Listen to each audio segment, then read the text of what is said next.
According to an investigation by the New York Times, President Ruto and his family benefits directly from this industry. A single American newspaper headline is causing trouble for Kenya at the UN headquarters. The headline reads, "Kenyan workers get abused abroad, the president's family and allies profits." It's a story about maids, migrant workers, and forgotten lives. Yet underneath it lies an accusation so grave, so undeniable, that global institutions can no longer pretend not to see. This is not just an article, it is an indictment, and it has forced a question that the world can no longer avoid. Should the United Nations tolerate a leader who profits from human suffering?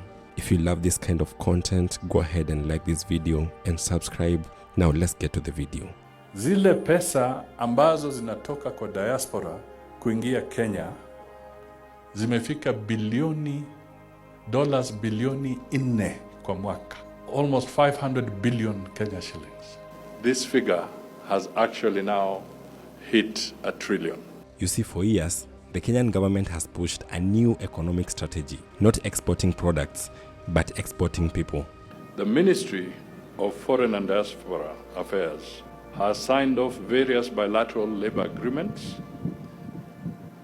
that has resulted in the employment of over 430 Kenyans abroad since 2023.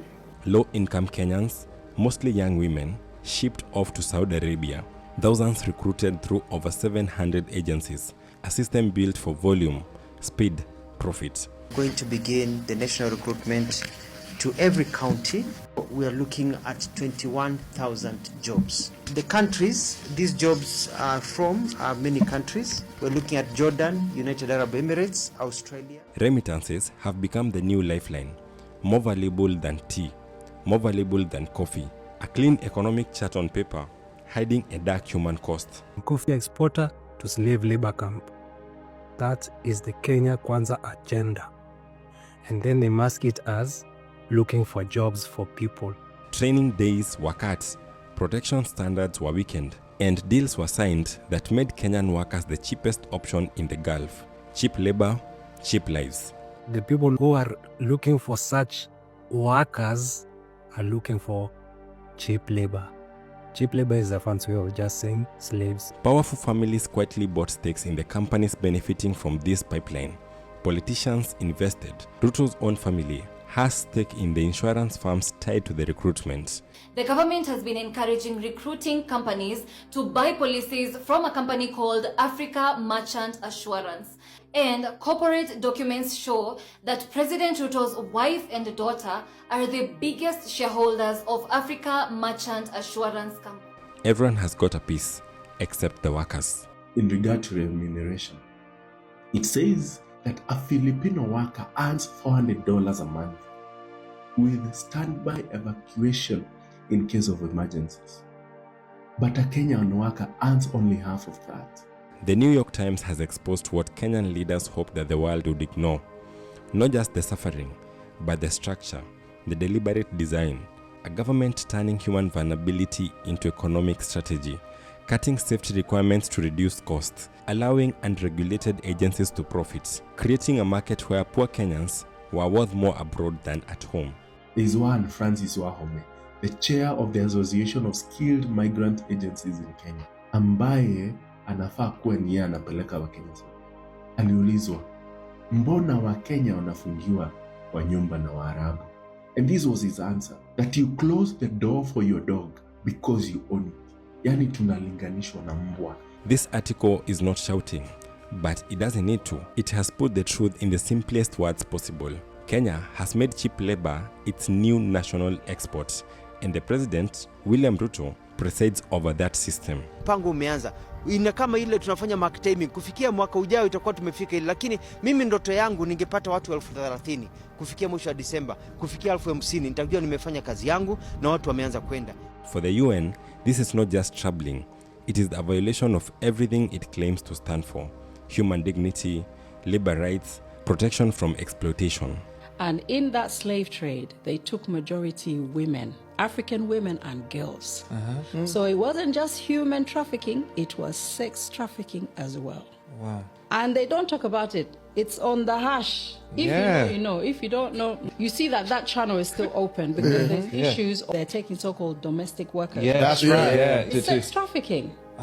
Because I know Kenya had an issue. There was a lady who was fighting for women in Kenya. Kenya is now openly a UN member state that is profiting from modern-day pipeline of suffering. Now, a quiet outrage has begun. Behind closed doors, diplomatic halls, human rights committees are reading the same headline over and over. Member countries are asking questions. Why are Kenyan maids dying abroad? Why are their salaries lower than workers from other nations? Why did their government negotiate for weaker protections? For example, a Filipino house help living in Saudi Arabia earns around $400 a month, and in emergencies, they can be rescued by a team, they can be taken to a safe house, and they can be safely returned home. However, a Kenyan house help living in Saudi Arabia earns around $240 a month, and that is a figure that Kenya has never renegotiated in the last 7 years. Human rights groups have submitted reports. Labor rights organizations have demanded investigations. UN officials have requested data from Nairobi, but they've received silence. And so, the conversation has begun. Should a leader who oversees such systems be allowed to speak at global human rights forums? Should he sit at the tables that are meant to protect the very people that he sends into danger? The New York Times reports that the president's family is reaping big from insurance for these staffers. The Solicitor General, who is supposed to be on the side of Kenyans and speaking for Kenyans, has a staffing agency. So who is going to help us? We, the dogs. The common view among member states is that Ruto's participation may undermine the credibility of UN human rights platforms. That is a polite sentence, but with a violent meaning. Because these quiet whispers are growing louder. The UN is considering consequential measures, something in the form of a potential restriction, a diplomatic freeze, a soft UN ban. Not an official announcement, but a reality. A leader unwelcome on stages meant for defending dignity. And it is my intention, ni intention yangu kuhakikisha ya kwamba we connect Kenyans to opportunities to work in Kenya and to opportunities to work globally. According to records, 1 out of 10 registered staffing companies in Kenya is owned by either a former or a current political figure or official. This story is bigger than one headline. It's bigger than one president. It is a mirror held up to the world. A warning that exploitation doesn't always look like chains. Sometimes it looks like policy, contracts, export strategies. And when a nation begins to treat its citizens as commodities, the world must choose, walk away or confront the truth. In late 2023, President Ruto announced his plan to send 500,000 workers to Saudi Arabia, and his ultimate goal was to send 1 million workers overseas annually. And later, the government withdrew the labor bill, which was supposed to prepare Kenyans who were going to work abroad. The UN now stands at that crossroads, and Kenyans stand as the test.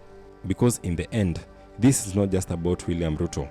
It's about the kind of world we accept, the kind of leaders we legitimize, and the value we place on a single human life. History will remember the moment an American newspaper forced the world to look and ask the question that can no longer be ignored. What happens when calls for justice reach the highest tables on earth and one man finds he no longer has a seat?